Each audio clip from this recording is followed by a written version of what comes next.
Masters of the Universe is back. I'm Rob, and this is A Constantly Racing Mind, where every frame tells a story.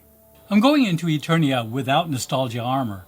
I never watched the 80s cartoon or the Dolph Lundgren movie, so I'm looking at this purely as a film, and what I found was complicated. So I was not coming into this as someone trying to protect a childhood favorite. I came in curious.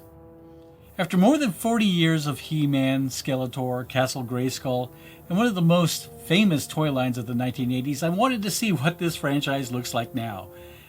Before we get into it, tap like if you enjoy movie reviews and breakdowns like this, and subscribe if you want more coverage of genre films, franchise movies, and the strange corners of film history. This is my non-spoiler review for Masters of the Universe. I will talk about the setup, the cast, the tone, the visuals, the performances, and my overall reaction, but I will not spoil the ending, the big reveals, or the mid-credits and post-credit scenes. And yes, there are several credit scenes that clearly hint at possible future films. I will save those details for a spoiler videos. If you want me to go ahead and make a spoiler video, let me know in the comments.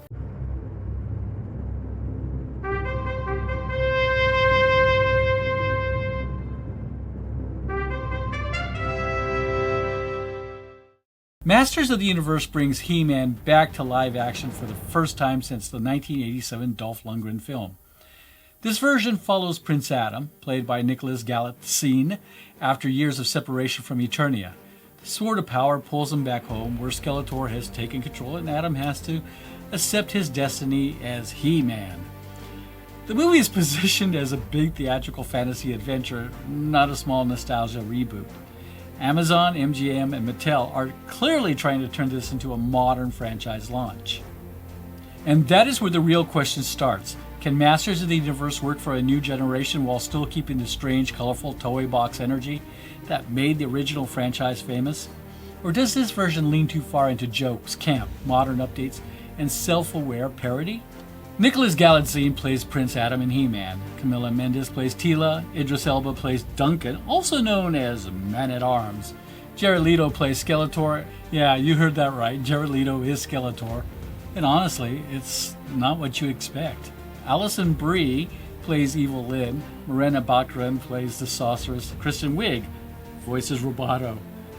This is actually a great supporting cast. I just had issues connecting with their characters. But the most telling part of this movie isn't the main story, it's what happens after the credits, which I'll touch on in a bit. Behind the camera, Travis Knight directs. That is interesting because Knight already showed with Bumblebee that he can take a toy-based franchise and give it some warmth, character, and a visual style. The screenplay credits include Chris Butler, Aaron Nee, Adam Nee, and Dave Callahan, with story credits also include Alex Vitvak. And that gives me a small channel connection because Litvak is also tied to We Will Kill You, which I reviewed on this channel. So if you checked out those videos, this is another place where his name pops up in a very different kind of project.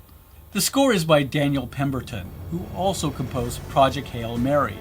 That is another fun connection because he has had a very busy run in big genre storytelling, and here he is moving from emotional science fiction into full fantasy adventure mode. Early reviews are all over the place.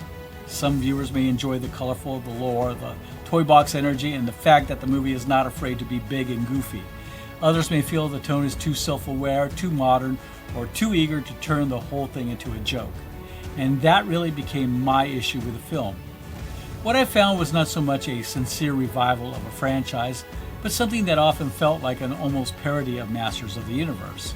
The characters tell bad jokes. There is some obvious innuendo. The movie leans into camp, cheese, and big artificial moments. Some of that may be intentional, and for some people, that may be the fun of it.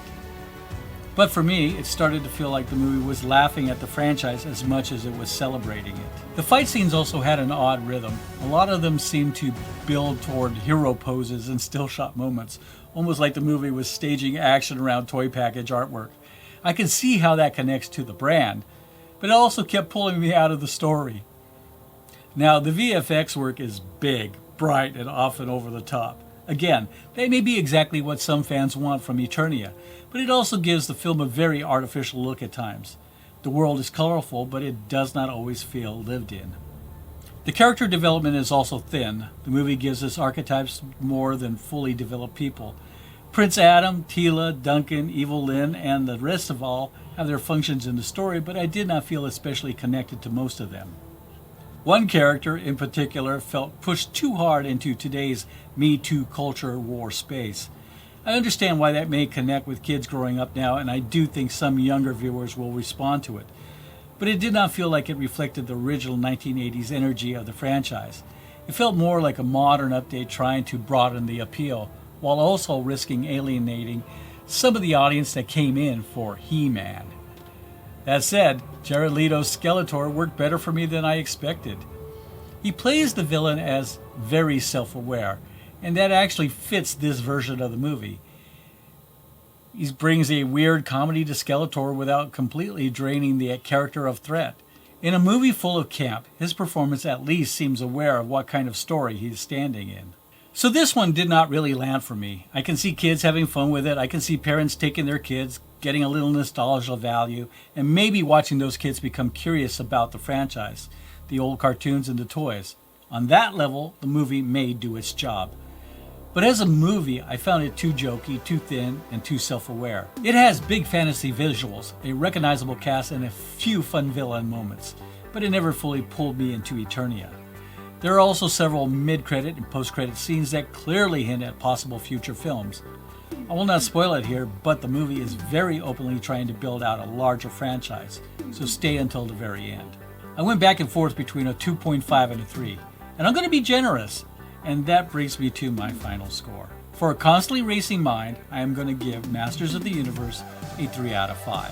It may work better for longtime fans, younger viewers, or families looking for a bright fantasy adventure. There is nostalgia value here, and I can see kids having fun with it. Maybe it even gets a new generation interested in old cartoons, the toys, and the larger world of Eternia. It just did not fully work for me. So, before you go, A Constantly Racing Mind covers sci-fi, horror, action-adventure, pop culture, and all things geek. So if that sounds like your kind of corner of the internet, hit subscribe and stick around. And check out Intelligent Filmgoers Apparel. The link is in the description.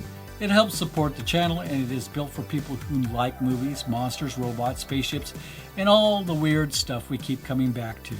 Also, don't forget the Run P app. It helps you know the best time to step out during a movie without missing the important stuff. Let me know in the comments where you landed on Masters of the Universe. Did it bring back the power of Grayskull, or did it feel more like a parody of He-Man? Thanks for watching. I'm Rob, and this is A Constantly Racing Mind, where every frame tells a story. Take care.